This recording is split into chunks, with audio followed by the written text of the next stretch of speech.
Drop in. Aroha, Turu.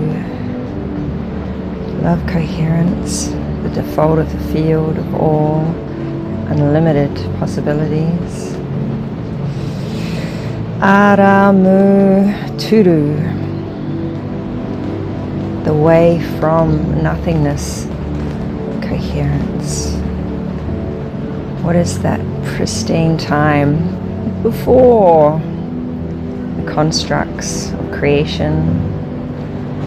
There's no time space, but what is that feeling, that resonance for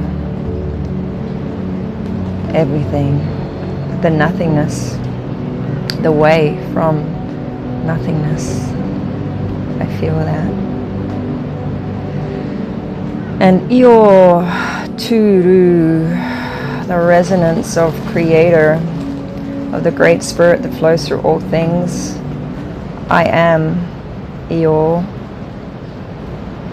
I am all of the many examples through whatever narrative I'm experiencing from higher dimensions. I am there, giving myself tohu signs. I am my higher self, giving myself signs. I am in this dense body, and I am just using my superpowers of my soul and my heart to connect all the way back, all the way deep within, to the essence, to pure, innocent, wild, sovereign soul that traverses for eternity, that isn't separate, that is Io. Aho, Io, aho. Tuturu, pure, manawa, innocent, Io, sovereign. And I feel that now. I connect.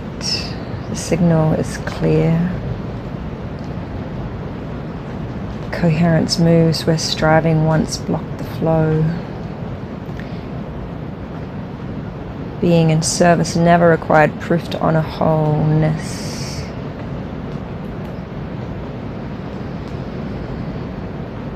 When I let go of my own outer, I move into my own inner and find a resonance so sweet, all aligned to the field once more.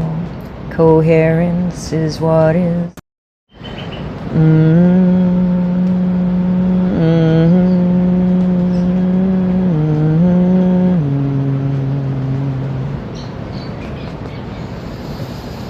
And I feel and hear the birds singing with me, and the rain droplets of love,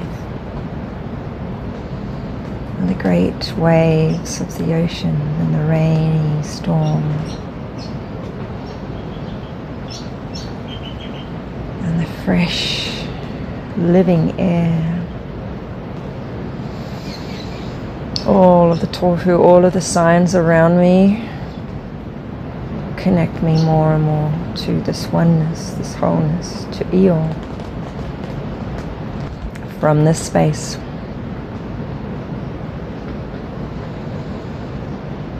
I ask the powerful questions to get the greatest answers, to set the greatest intentions, to then put positive, amazing patterns into the field, to activate the electrons awaiting and the ions to be able to be the movement and the heat, to create into the field patterns that become form, become experiences, plot, scenery, characters.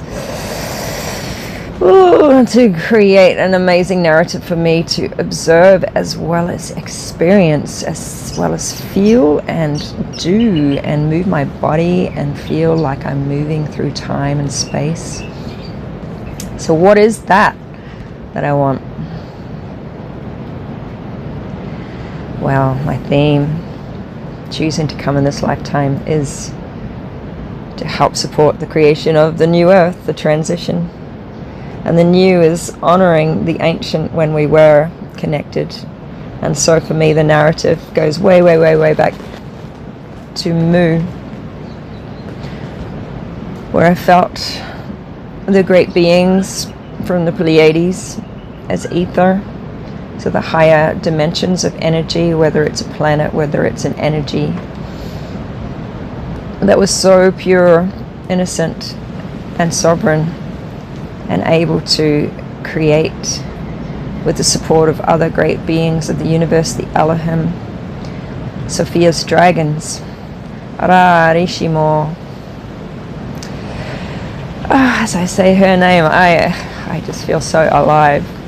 And Shira, the great masculine, with her, Rarishimo, the great feminine, the mother, the father. And yes, I too at certain times created universes as Karishima.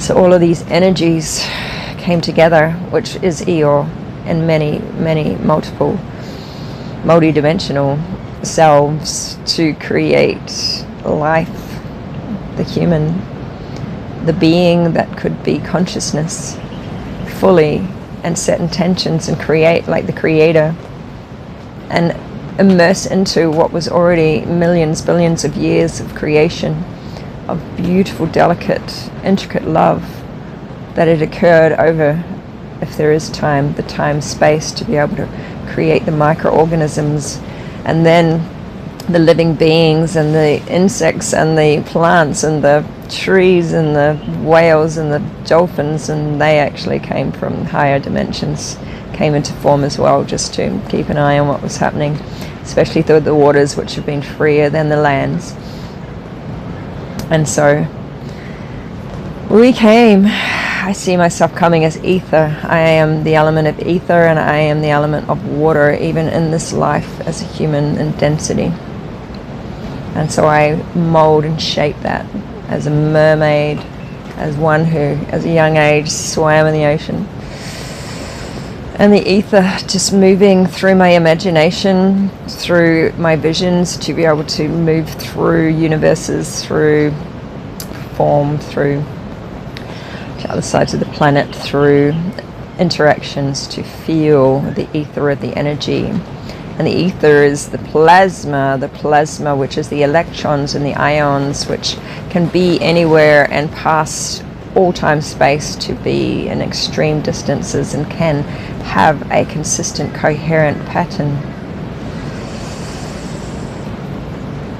For when the power of the intention is declared as a spell, and it is supported by the multidimensional beings, then I, as a human Eeyore, can declare with my intention a powerful pattern that will be put into the field of all possibilities, and it will take form.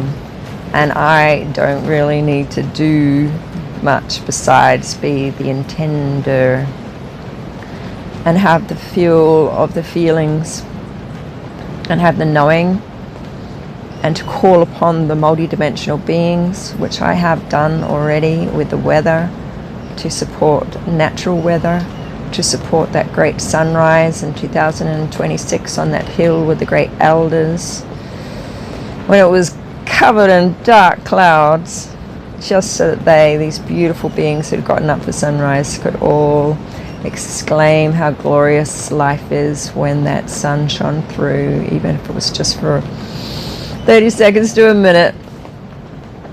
That's what can be created with the human in density, when the human connects to the multi-dimensional self, which is the multi-dimensional beings of all beautiful narratives of amazing mythology and archetypes and stories of archangels and beings from different dimensions and planets and galaxies, whatever we want to create as form that seems like a great story that we can see and experience as a human, let that be.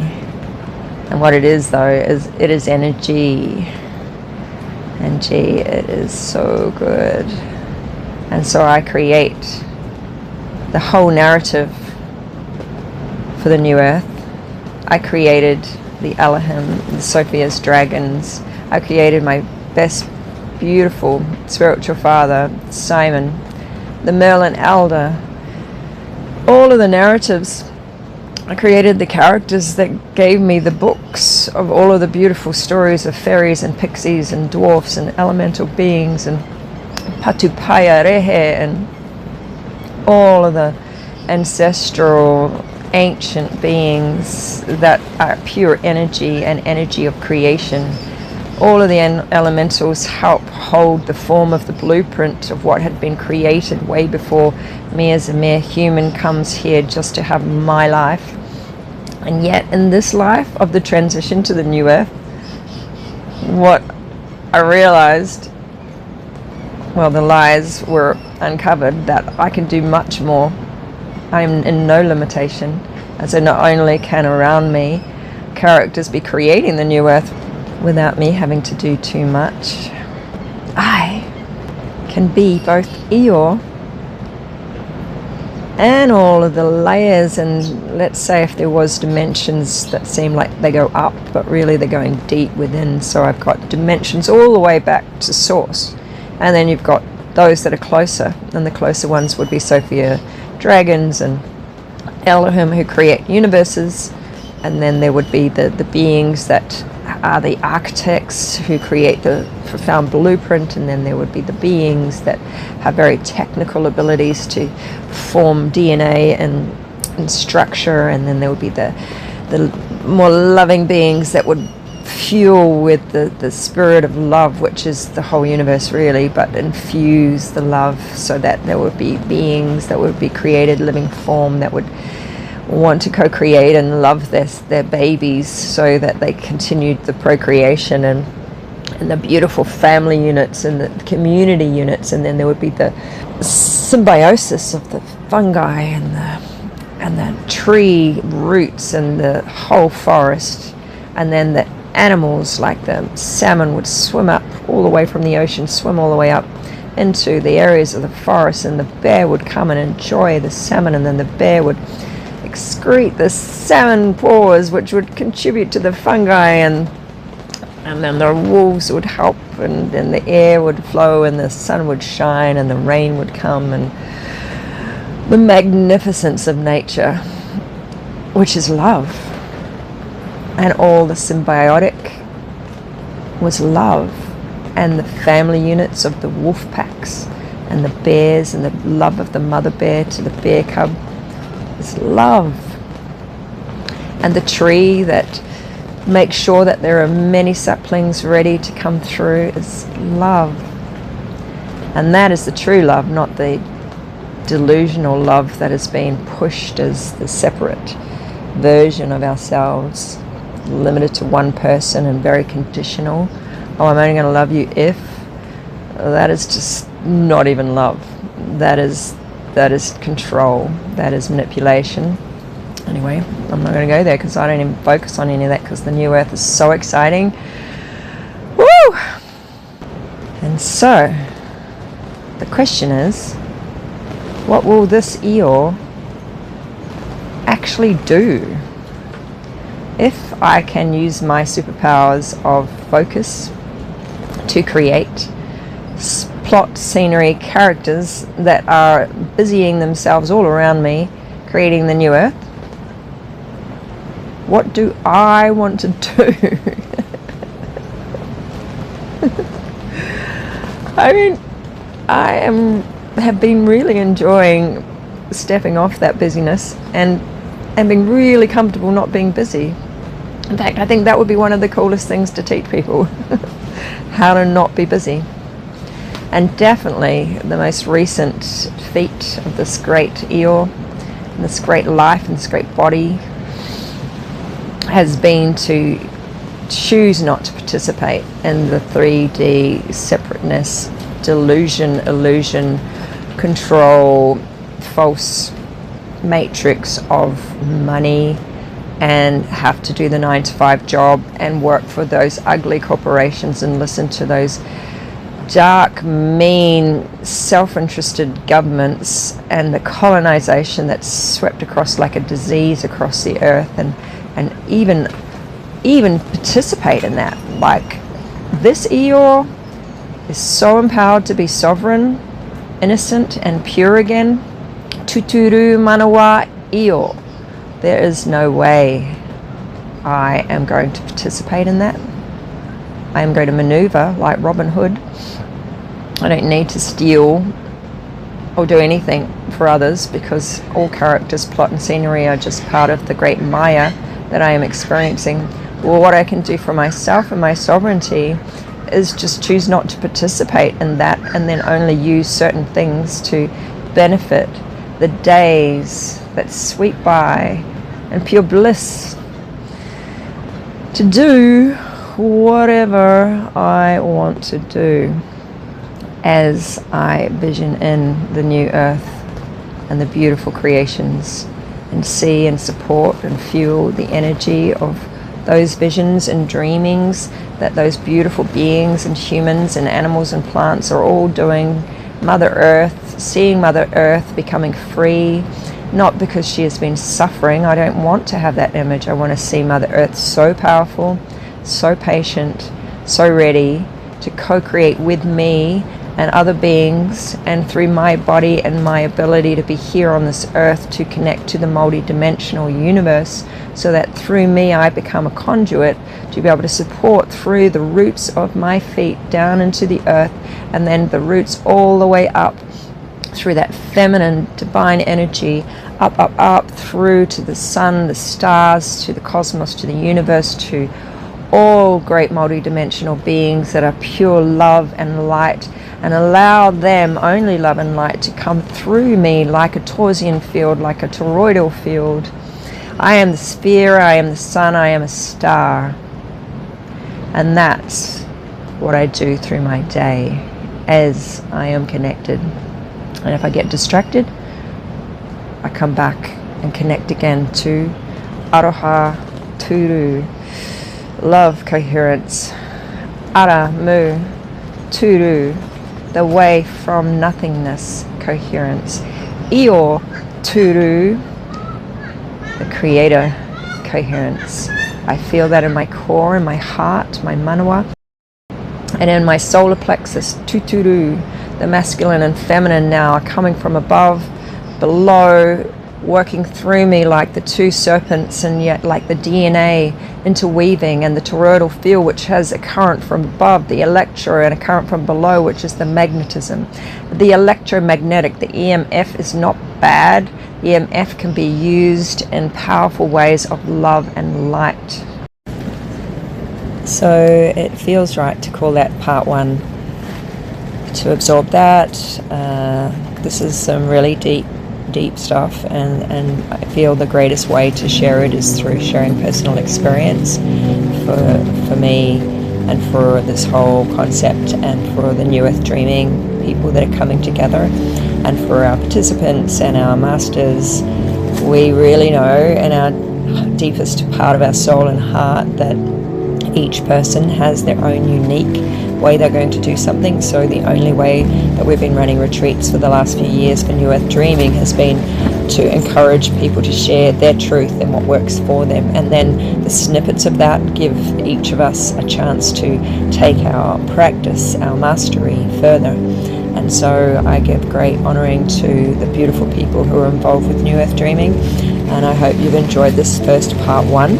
And there will be more, and it will go a little bit more raw and real around, what really is going on out there, because we have so much media coming at us about accepting really, really unethical, inhumane approaches to being a human and a soul.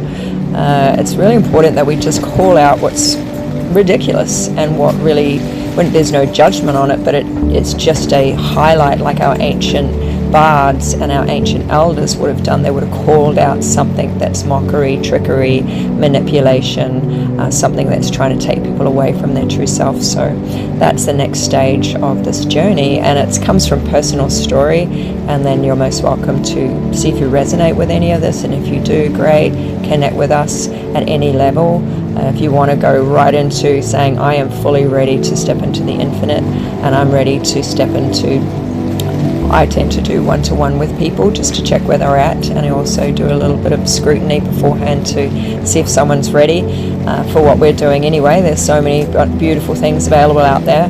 But if you're ready not to follow anymore and you're ready to listen within, then this is an opportunity to join our little collective network that's growing. It's international and it's full of some, not heaps of people, because we don't want that. We're just a bunch of really sincere people who are doing this for the sake of enjoyment and authenticity and fun in this wonderful, wonderful time that is very challenging for a lot of people. And we step into service, so that's the intention behind all of this. So if you're resonating, watch part 2 and reach out. Blessings. And so it is.